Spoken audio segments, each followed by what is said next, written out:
আসসালামু আলাইকুম। আমি Asaduzzaman Rasel. Friends computer training সেন্টারের পক্ষ থেকে সবাইকে স্বাগতম।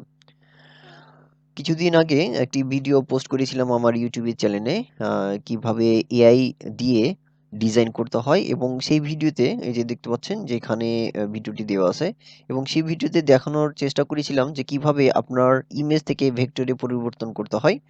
সেই ভিডিওতে দেখানো হয়েছিল। তো সেই ভিডিও দেখানোর পর অনেকেই আমাকে কমেন্ট করেছে যে ওই যে সফটওয়্যার দিয়ে আমি এই কাজটি করেছি সেই সফটওয়্যারটি কিভাবে ব্যবহার করতে হয় আমি আজকে এই ভিডিওর মাধ্যমে দেখানোর চেষ্টা করব। তো চলুন আর কথা না বাড়িয়ে শুরু করা যাক। তো প্রথমেই আপনাকে একটি Google Drive দেওয়া হবে। এই এই যে Google Drive এর যে লিঙ্ক সেই লিঙ্কে দেওয়া হবে। সেই লিঙ্কে ক্লিক করার সাথে সাথেই আপনার আম অটোমেটিক যেই ডাউনলোড করে নিবেন স্বাভাবিক যেভাবে ডাউনলোড করতে হয়, ডাউনলোড করে নিবেন। ডাউনলোড করার পর যখন আপনার এই যে এরকম একটি মানে সফটওয়্যারটা আসবে, আসার পরে এটাকে ওপেন করবেন। ওপেন করার পর এখান থেকে দেখবেন যে এরকম একটি ইন্টারফেস দেখাবে। এখান থেকে যেটা করতে হবে সেটা এই যে এখানে দেখুন লিখা আছে ভেক্টর যে সেট আ ফাইল, এই সেট আ ফাইলটা ডাবল ক্লিক করতে হবে। তো আমরা যদিও নরমালি জানি যে কিভাবে সেটআপ দিতে হয়, তারপর আমি পুরো প্রসেসটা দেখিয়ে দিচ্ছি। তো এখানে ক্লিক করতে হবে। ক্লিক করার পর এস বাটনে ক্লিক করবেন। ক্লিক করার পর এরকম একটি ইন্টারফেস আসবে। আসার পর এই যে নিচে দেখবেন যে লিখা আছে যে এখানে লেখা আছে আই এগ্রি, অর্থাৎ এই যে অ্যাপসের যে টার্মস অফ কন্ডিশন রয়েছে এখান থেকে আপনারা চাইলে আপনি পড়ে নিবেন। এবার সবকিছু হয়ে গেলে এবার আই এগ্রি তে ক্লিক করতে হবে। ক্লিক করার পর জাস্ট আপনার লোকেশনে দেখাবে যে কোথায় সেভ হবে। তো এখানে কিছু করার দরকার নাই। আবারও নেক্সট করবেন। এবার ইনস্টল করতে হবে। ইনস্টল করার সাথে সাথেই দেখবেন যে এখানে ইনস্টল হয়ে যাবে খুব সহজেই এবং আ ইনস্টল করা একবারে কঠিন কাজ না। জাস্ট নেক্সট, নেক্সট ক্লিক করলেই অটোমেটিক কিন্তু ইনস্টল হয়ে যাবে। এখানে দেখুন যে ইনস্টল যখন হয়ে যাবে তখন এখান থেকে দেখতে পাবেন যে এইরকম একটি কিন্তু ইন্টারফেস আপনাদের সামনে আসবে যে ইনস্টল হয়ে গেছে। এই যে দেখুন কমপ্লিট লিখা আছে। ওকে। এবার এটাকে ক্লোজ করে দিবেন। ক্লোজ করার পর আপনি যখন ইনস্টল দেওয়া হয়ে যাবে অটোমেটিক কিন্তু আপনাদের যে ডেস্কটপ রয়েছে এই ডেস্কটপে দেখবেন যে এই আইকনটা কিন্তু সফটওয়্যারের আইকনটা কিন্তু চলে এসছে। এবার এইটাকে আমরা প্রাথমিক অবস্থায় কিন্তু আমরা ব্যবহার করতে পারবো। কিন্তু ব্যবহার করলেই দেখা যাচ্ছে ওখানে রেজিস্ট্রেশন করতে পারবে। তো এইটাকে একবারে ফুল ভার্সন কিভাবে করবেন আমি এখন দেখাচ্ছি। তো এইজন্য যেটা করতে হবে আপনাদের যে অ্যাপসটি দেওয়া হয়েছিল অর্থাৎ সফটওয়্যারটি দেওয়া হয়েছে ওই সফটওয়্যারের দেখবেন উপরে একটা আ একটা ফোল্ডার রয়েছে। এই যে ফোল্ডারে যাবেন। যাওয়ার পর এখান থেকে যে রয়েছে এই ক্লিক করতে হবে। ক্লিক করার পর এখান থেকে যে আইকনটা দেখতে পাচ্ছেন যে অ্যাপস সফটওয়্যার এই আইকনটিকে ডান বাটন ক্লিক করে কপি করবেন। কপি করা হওয়ার পর আবারও ডেস্কটপে যেতে হবে। যাওয়ার পর এই যে অ্যাপস এর আইকনটা রয়েছে এখানে ডান বাটন ক্লিক করবেন। ডান বাটন ক্লিক করার পর এখান থেকে এই যে লিখা আছে দেখবেন যে ওপেন ওপেন ফাইল লোকেশন লিখা আছে এই ওখানে ক্লিক করতে হবে। এখানে যখন ক্লিক করবেন অটোমেটিক যেই লোকেশনে আপনার ফাইলগুলো রয়েছে ইনস্টলকৃত ফাইল সেটা ওপেন হবে। এবার এখান থেকে দেখতে পাবেন ডান বাটন ক্লিক করে জাস্ট এখানে পেস্টে ক্লিক করতে হবে। ক্লিক করলেই আ এইরকম একটি ইন্টারফেস দেখাবে যে অলরেডি এক্সিট এবং আপনাকে বলছে যে এখান থেকে রিপ্লেস করতে। তো অবশ্যই এখান থেকে যে রিপ্লেস অপশনটা রয়েছে এই রিপ্লেসটা করে দিবেন। হ্যাঁ? এখানে কোনো অসুবিধা নাই। তাহলে আগের যে নরমালি যে ফাইলটা ছিল সেটা মুছে যেয়ে রিপ্লেস হয়ে যাবে। এবার কন্টিনিউ তে ক্লিক করতে হবে। ওকে, আমার এখানে একটু মিনিমাইজ করি। ওকে, কন্টিনিউ। কন্টিনিউ তে ক্লিক করলে দেখেন এই যে ফাইলটি কিন্তু এটা ওখানে চলে এসছে। এবার আবারও কি করবেন? আবারও এই ফোল্ডারে যাবেন। এই ফোল্ডারে গিয়ে দেখবেন যে আরো একটা বাইরে একটা কি নামে একটা ফোল্ডার রয়েছে। এই রেজিস্ট্রেশন এ ডাবল ক্লিক করবেন। ডাবল ক্লিক করলে এরকম একটি ইন্টারফেস আসবে। আসার পর এস এ ক্লিক করতে হবে। ক্লিক করার পর আবারও এস করবেন এবং এখান থেকে যেই ফাইলটি রয়েছে সেটিকে আবারও এইটাকে কপি করবেন।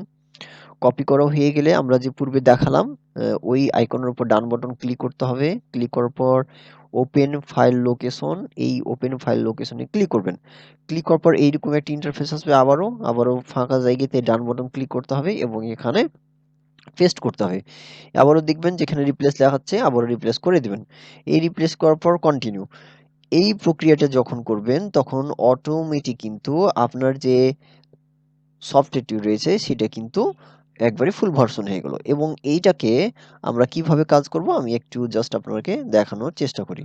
তো এখানে হচ্ছে ভিডিওটি আরো বিস্তারিত আমি দেখাবো। তো অবশ্যই আপনি যদি আমার চ্যানেলে সাবস্ক্রাইব নাও হয়ে থাকেন, অবশ্যই আমার চ্যানেলটিকে সাবস্ক্রাইব করবেন এবং বেল বাটনে ক্লিক করবেন।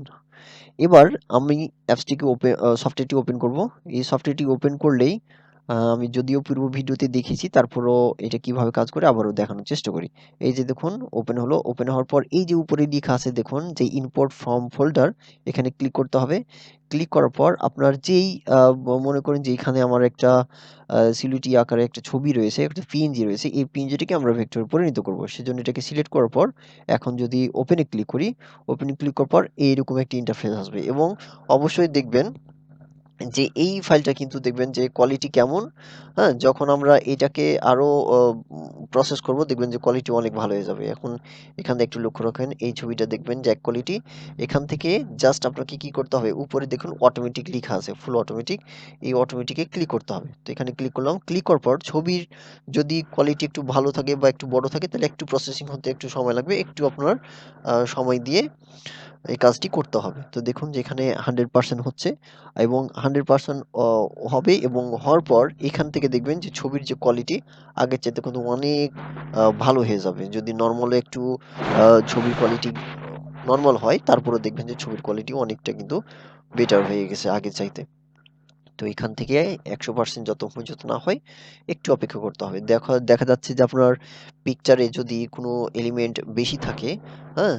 বা ডিজাইন বেশি থাকে, সেক্ষেত্রে ডিজাইনের উপর নির্ভর করবে আপনার এটাকে ভেক্টরে পরিণত হতে।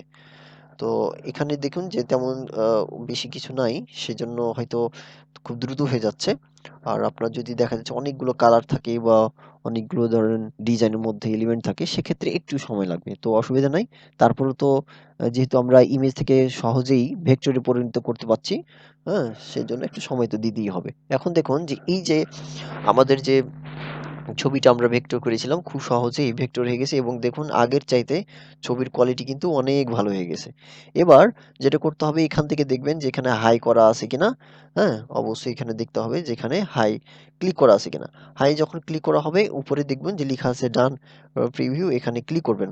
ক্লিক করার পর এই যে এখানে পরবর্তী অপশন আসছে, আসার পর এখান থেকে যে এআই অপশন রয়েছে, এখানে যখন ক্লিক করবেন এখানে দেখবেন যে কয়েকটা অপশন রয়েছে। আপনি যে ফরম্যাটে এই ফাইলটি সেভ করতে চান, যে এআই ফাইলে সেভ করবেন না এই যে কয়েকটা ফরম্যাট আছে দেখুন অনেকগুলো ফরম্যাট রয়েছে, হ্যাঁ?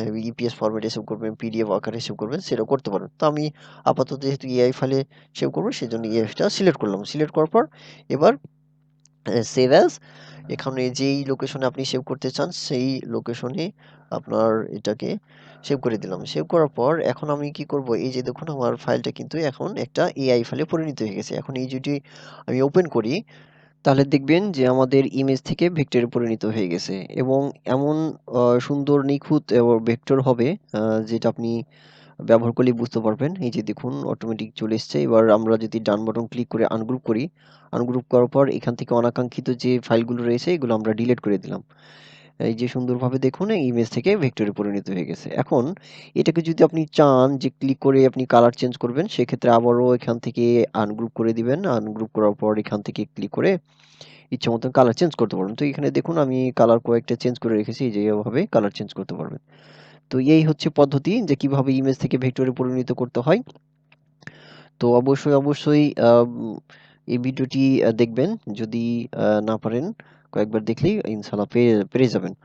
আর এই যদি সফটওয়্যারটি প্রয়োজন হয় তাহলে অবশ্যই কমেন্টে বলবেন অথবা এই ভিডিওর ডেসক্রিপশনে একটি লিংক দেওয়া আছে আমাদের ফেসবুক গ্রুপ অথবা হোয়াটসঅ্যাপ গ্রুপে। অবশ্যই জয়েন হয়ে মেসেজ দিলেই আপনাকে এই সফটওয়্যারের ফুল ভার্সনটি আমি আপনাদের গুগল ড্রাইভের মাধ্যমে, তো ভিডিওটিতে কিছু অংশে ব্লার হতে পারে। আপনারা বুঝতে পারছেন কিসের জন্য। তো তার জন্য দুঃখিত। তো শেষ করার আগে একটা কথা না বললে নেই। আপনি যদি আমার চ্যানেলে নতুন হয়ে থাকেন তাহলে অবশ্যই চ্যানেলটিকে সাবস্ক্রাইব করবেন এবং পাশে থাকা বেল বাটনে ক্লিক করবেন। যাতে পরবর্তীতে আমি যদি কোনো ভিডিও আপলোড দিই তাহলে যেন দ্রুত পেয়ে যান। তো আজকের মতো এটুকুই। সবাই ভালো থাকবেন, সুস্থ থাকবেন। আল্লাহ হাফেজ।